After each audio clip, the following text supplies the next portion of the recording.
لله وكفى والصلاة والسلام على عباده الذين اصطفى لا سيما على سيد الرسل وخاتم الأنبياء وعلى آله وصحبه ومن بهديه مهتدى.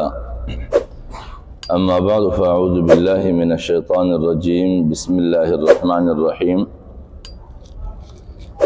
وقال الرسول يا رب إن قوم اتخذوا هذا القرآن مهجورا.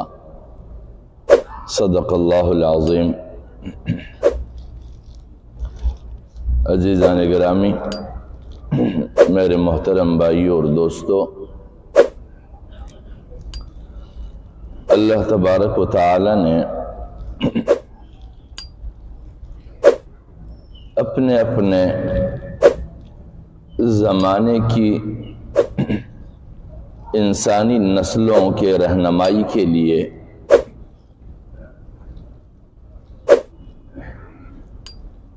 جن رسولوں کی اور انبیاء کرام کی بعثت فرمائی ہے اور ان قوموں کو حاملین کتاب بنایا ہے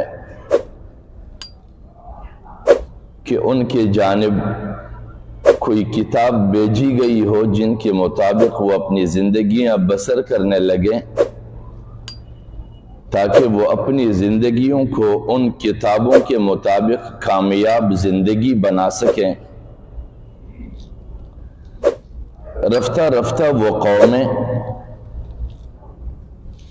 ان رسولوں کی تعظیم اور اطاعت کرنے کے بجائے ان کتابوں کی تعظیم اور اطاعت کرنے کے بجائے ان کتابوں کو بیان کرنے والے شارحین کے پیروکار تو بن گئے، لیکن ان کتابوں کے اطاعت گزار اور اپنے اپنے دور کے رسولوں کے اطاعت گزار نہ بن سکے۔ اس کی بنیادی وجہ یہ تھی کہ ان قوموں کے ذہنوں میں اپنے اپنے دور کے رسولوں اور انبیاء کرام اور ان پر نازل شدہ کتابوں کے لیے کوئی مقام ان کے ذہنوں میں نہ بن پایا، بلکہ بعد میں آنے والے گروہی طبقات کی بنیاد پہ جو شخصیات وجود میں آئے ان شخصیات کو پذیرائی ملی، اور شخصیات کی پذیرائی ملنے کے بعد ان شخصیات کی پیرویوں نے ان قوموں کو اللہ تبارک و تعالی کے فرمانبردار اور اطاعت گزار بنانے کے بجائے اللہ تبارک و تعالی اور ان کے اس زمانے کے رسولوں اور انبیاء کرام اور کتاب جو ان پر نازل تھی ان سے باغی بنا دیا۔ اسی لیے اللہ تبارک و تعالی قرآن مجید میں فرماتے ہیں کہ بہت سارے لوگ ایسے ہوں گے جو روز قیامت کہیں گے قالوا ربنا، اے ہمارے پروردگار، انا اطعنا سادتنا وکبراءنا، کہ ہم تو پیروی کرنے والے تھے کن کے؟ اپنے سرداروں کے اور اپنے بڑوں کے، فَأَضَلُّونَ السَّبِيلَ، اور انہی لوگوں نے ہمیں سیدھے راستے سے گمراہ کر دیا۔ وجہ یہ ہے کہ اطاعت اور پیروی کے لیے کوئی معیار نہیں ٹھہرایا گیا، اور معیار بھی وہ الہی معیار سامنے نہیں رکھا گیا جو اللہ رب العزت نے مقرر کیا تھا، بلکہ ان قوموں نے اور لوگوں نے لوگوں کی پیروی کے لیے خود ساختہ معیار بنائے، اور ان خود ساختہ معیاروں نے ان کے مستقبل کو ہلاکت کے گھاٹ اتار دیا۔ اور لازمی بات ہے کہ الہی معیار اور انسانی عقلی معیار کے درمیان فرق لازمن ہے۔ ہم مشرکین مکہ کا جائزہ لیں، اللہ رب العزت نے حضور نبی اکرم صلی اللہ علیہ وسلم کو آخری رسول بنا کر مبعوث فرمایا اور اس پر قرآن مجید کا نزول فرمایا۔ اللہ رب العزت کا اپنا ایک معیار ہے کہ اس پورے عرب میں، پھر پورے تمام کے تمام عرب قبائل میں، پھر خاص طور پر قریش کے قبیلے میں ایک مخصوص گھرانے کے اندر ایک شخص کو اپنا برگزیدہ ٹھہرایا اور اس کو اس معیار کے قابل ٹھہرایا۔ لیکن انسانی زاویے وہ کہنے لگے مشرکین مکہ، وَقَالُوا لَوْلَا نُزِّلَ هَذَا الْقُرْآنُ عَلَى رَجُلٍ مِّنَ الْقَرْيَتَيْنِ عَظِيمٍ، کہ اگر اس قرآن نے نازل ہونا ہی تھا تو پھر اس پہ نعوذ باللہ کیوں نازل ہوا؟ یہ دو بڑے شہروں میں جو دو بڑی شخصیات ہیں ان پر کیوں نازل نہیں ہوئے؟ ایک طائف میں سے، ایک مکہ میں سے، ایک عروہ ابن مسعود، ایک ولید ابن مغیرہ۔ ان کے یہاں معیار یہ تھا کہ وہ سردار ہیں، وہ قبیلے کے آگے چلنے والے ہیں، مال و دولت ہے ان کے پاس، جاہ و جلال ہے ان کے پاس، لاؤ لشکر ہے ان کے پاس۔ اور رسول اللہ صلی اللہ علیہ وسلم کے بارے میں کیا کہنے لگے؟ ما لہذا الرسول، اس کے لیے کیا ہے؟ یہ ہمارے لیے کیا کر سکے گا؟ نعوذ باللہ، یأکل الطعام ویمشی فی الاسواق، ہماری معیار کے کھاتا ہے اور ہماری جیسے بازاروں میں رزق کی تلاش کرتا ہے، یہ ہماری زندگی کو کیا معیاری بنائے گا؟ لولا انزل الیہ ملک فیکون معہ نذیرا، فرشتوں کی لاؤ لشکر کیوں نہیں ہے ان کے پاس جو ہمیں ڈراتے رہتے؟ معیار یہ ہے کہ جس کے پاس لاؤ لشکر ہو، لوگوں کو گدیوں سے پکڑے اور ان کو لگائے ایک دو، پھر وہ دوڑے کہے کہ یار یہ بڑا طاقتور آدمی اور بڑا اچھا آدمی ہے۔ انسانی معیار۔ دوسرے درجے پر او یلقا الیہ کنز، یا تو خزانے ہوتے ہیں ان کے پاس، او تکون لہ جنت، باغات ہوتے ہیں ان کے ساتھ، یأکلوا منہا، یہ بھی کھاتے ان میں سے، ہم بھی کھاتے۔ یہ کھانے پینے کے بنیاد پر کسی کے پیچھے چلنا، یہ مشرکین مکہ کی معیار۔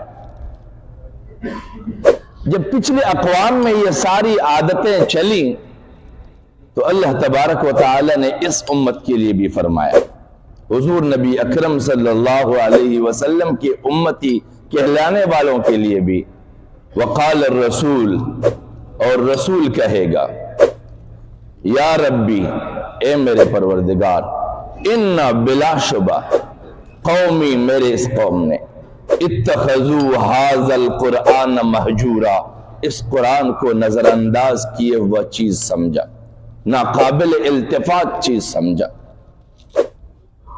اب قرآن کو ناقابل التفات کیسے سمجھے گے؟ دو اعتبار سے۔ ایک تو وہ لوگ جو باقاعدہ حضور نبی اکرم صلی اللہ علیہ وسلم کے قوم میں سے تھے، اہل مکہ، جنہوں نے قرآن کا واضح انکار کیا، بنیادی طور پر وہ۔ اور دوسرے نمبر پر وہ لوگ جو قرآن کو قابل تعظیم بھی سمجھتے ہیں، قرآن کو اپنا کتاب بھی مانتے ہیں، قرآن کو گھروں میں سجاتے بھی ہیں، اور شادی بیاہ میں جب رخصتی ہو تو قرآن کو سب سے آگے نکالے اور گاڑی میں سب سے آگے رکھے، لیکن زندگی میں کبھی بھی اس کو آگے نہ رکھیں، پیچھے چھوڑے۔ تمام تر معاملات میں دنیوی معیار کو سامنے رکھے۔ یہ رواج اور دستور نہیں ہے آج کل۔ بھائی یہ کیسے ممکن ہے؟ کیسے ہم قرآن پہ عمل کریں؟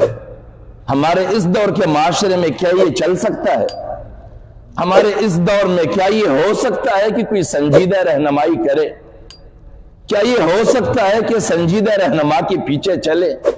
لوگوں کی مانگ تو یہ ہے، لوگوں کی چاہت یہ ہے، لوگوں کی چاہت ہر زمانے میں کچھ اور رہا ہے، لیکن قوم کو لے کر چلنے والا کیسا ہونا چاہیے یہ دیکھنا چاہیے۔ اگر اس کی ذہن بھی لوگوں کی ذہنیتوں کے مطابق ہو اور قوم کی رہنمائی کرنے والی کی ذہن بھی یہ ہو کہ رائے عامہ کو دیکھا جائے۔ رائے عامہ کیا ہے؟ یعنی لوگ کس لحاظ سے بیوقوف بنے ہوئے ہیں، بیوقوفی کے کس پیمانے پہ ہیں، بیوقوفی کے کس گھاٹ پہ کھڑے ہیں، ان کو کس کھڈے میں اتارا جا سکتا ہے۔ رائے عامہ یہی چیز ہے اور کچھ بھی نہیں ہے۔ ہم اپنے آپ کو بڑے سنجیدے اور سمجھدار سمجھتے ہیں، لیکن ہمارے قومی رہنما جب بھی آپ کسی سے پوچھے، کسی بھی رہنما سے، وہ کہتے ہیں ہم رائے عامہ کے خلاف نہیں جا سکتے۔ اب رائے عامہ کا کیا مطلب ہے؟ عمومی تمام اذہان وہ دانشورانہ ذہنیت نہیں ہوتی ہے، عمومی تمام اذہان سنجیدہ معیار کی ذہنیتیں نہیں ہوتی ہے، وہ جذباتی ذہنیتیں ہوتی ہے، وہ غیر سنجیدہ ذہنیتیں ہوتی ہے، وہ وقتی چیزوں کو معیار بناتے ہیں۔ لیکن قومی رہنما جو ہوتے ہیں وہ مستقبل کو دیکھتے ہیں، وہ قوم کے آنے والے وقت کو دیکھتے ہیں، وہ قوم کے وقتی جذبات کے نتائج کو دیکھتے ہیں، وہ قوم کے اشتعال کے نتائج کو دیکھتے ہیں۔ اور یہی ہوا کہ جن دو شخصیات کو اہل مکہ نے اس قابل مانا تھا کہ قرآن کو ان پر نازل ہونا چاہیے، ان میں سے ایک طائف کے سردار تھے، کیونکہ وہ رائے عامہ کے مطابق چلتے تھے۔ جب وہ رائے عامہ کے مطابق چلتے تھے تو لوگ ان کے ناموں کو اپنے پلکوں پہ رکھتے تھے، ان کی قدر کرتے تھے، کیونکہ یہ ہمارے خلاف نہیں جاتے، ہمیشہ جو ہم کہتے ہیں وہی ہمارے لیے کرتے ہیں۔ اور جب طائف کا محاصرہ کیا نبی اکرم صلی اللہ علیہ وسلم نے، اور زیادہ دیر تک وہ محاصرہ نہیں رہ سکا، اور پھر نبی کریم صلی اللہ علیہ وسلم واپس مدینے چلنے لگے اپنے قافلے کے ساتھ، تو طائف کے اس سردار کو یہ احساس ہوا کہ میں غلط ہوں، اور وہ نبی اکرم صلی اللہ علیہ وسلم کی پیچھے پیچھے نکلے اور راستے میں ان سے ملے، اور نبی اکرم صلی اللہ علیہ وسلم کو فرمانے لگے کہ میرے اوپر دین کی حقیقت منکشف ہو چکی ہے، مجھے کلمہ پڑھاؤ۔ اور وہ مشرف بے اسلام ہوئے، اور اس کی دلی چاہت معیار تبدیل ہو گیا، وہ چاہتے تھے کہ اب جس راہ پر میں ہوں میرے قوم کو بھی اس راہ پر ہونا چاہیے۔ اور رسول اللہ صلی اللہ علیہ وسلم سے فرمانے لگے کہ مجھے اجازت دیجئے کہ میں اپنے قوم کے سامنے بھی یہ دعوت پیش کروں۔ رسول اللہ صلی اللہ علیہ وسلم نے فرمایا کہ قوم تجھے قتل کرے گی، نہیں جانا قوم کے پاس۔ وہ کہنے لگے کہ یا رسول اللہ میری قوم میری بڑی تعظیم کرتے ہیں، میری اطاعت کرتے ہیں، مجھے پلکوں پہ بٹھاتے ہیں۔ تو رسول اللہ صلی اللہ علیہ وسلم فرمانے لگی کہ جائیں دعوت دیں، اور واپس پلٹ کے آئے قوم کے درمیان، اور کسی بالا خانے پہ کھڑے ہو کے اس نے قوم کو مخاطب کیا، اور قوم کو کہنے لگے کہ آج میں اس وحدہ لا شریک ذات کو مانتا ہوں جو کائنات کا واحد مالک ہے، اور محمد رسول اللہ صلی اللہ علیہ وسلم اس کے حقیقی رسول ہے۔ اور قوم نے جواب میں سوائے تیروں کے اور نیزے کے اور کچھ اس کے حصے میں نہیں دیا۔ وجہ رائے عامہ کے خلاف گئے، اور رائے عامہ کا ہمیشہ یہی انجام۔ اسی لیے اس امت کے لیے قرآن مجید میں کہا گیا ہے کہ یہ امت بھی قرآن کو چھوڑنے والی امت بنے گی۔ اور وہ کیسے چھوڑنے والی امت بنے گی؟ کہ وہ قرآن کی تعظیم بھی کریں گے، قرآن کو اپنا کتاب بھی مانیں گے، قرآن کو بوسہ بھی دیں گے، قرآن کو گھروں کے طاقوں میں بھی رکھیں گے، وہ شادی بیاہ میں آگے بھی لے کے چلیں گے، اور بارات کے نکلنے سے بھی وہ آگے قرآن چلے گا، لیکن زندگی کے مراحل میں کبھی بھی اس کو اگلا حصہ نہیں ملے گا، کبھی بھی معاملات کو قرآن کے مطابق نہیں طے کریں گے، کبھی بھی اپنی زندگی کے مسائل کا حل قرآن میں نہیں ڈھونڈیں گے، کبھی بھی اپنے سیادت اور سیاست کے مسائل کو قرآن میں نہیں ڈھونڈیں گے۔ یہی امت قرآن کو چھوڑنے والی امت بنے گی، اور اسی کے بارے میں اللہ رب العزت کے سامنے حضور نبی اکرم صلی اللہ علیہ وسلم فریادی ہوں گے کہ وقال الرسول یا ربی، اے میرے پروردگار، ان قوم اتخذوا هذا القرآن مہجورا، میری وہ قوم جو دین کی بنیاد پر ایک قوم بنی ہوئی تھی من حیث الایمان، وہ سب قرآن کو چھوڑنے والی امت بنی ہے، قرآن کو نظر انداز کر دیا ہے۔ اللہ کریم ہمیں توفیق بخشے کہ ہم اپنی شخصیات کے مقابلے میں، اپنے پیروں کے مقابلے میں، اپنے بزرگوں کے مقابلے میں، اپنے بڑوں کے مقابلے میں، اپنے سرداروں کے مقابلے میں، اپنے رواجوں کے مقابلے میں، اپنے خواہشات کے مقابلے میں، اپنے آرزوں کے مقابلے میں، اپنے طبیعتوں کے مقابلے میں ہم قرآن کو آگے رکھیں اور قرآن کو رہنما کتاب بنائیں۔ آج ہم نے قرآن کو رہنما اور حاکم کتاب نہیں، بلکہ قرآن کو ہم نے نعوذ باللہ مغلوب اور متروک کتاب بنا دیا ہے۔ اور جب ہم اس قرآن کو حاکم کتاب بنائیں گے اور اس کو رہنما کتاب بنائیں گے تو ہمارے مسائل کا حل بھی نکلے گا اور ہماری رہنمائی کے نام پہ ہمارے دشمنوں کی نشاندہی بھی کرے گا۔ وآخر دعوانا الحمدللہ رب العالمین۔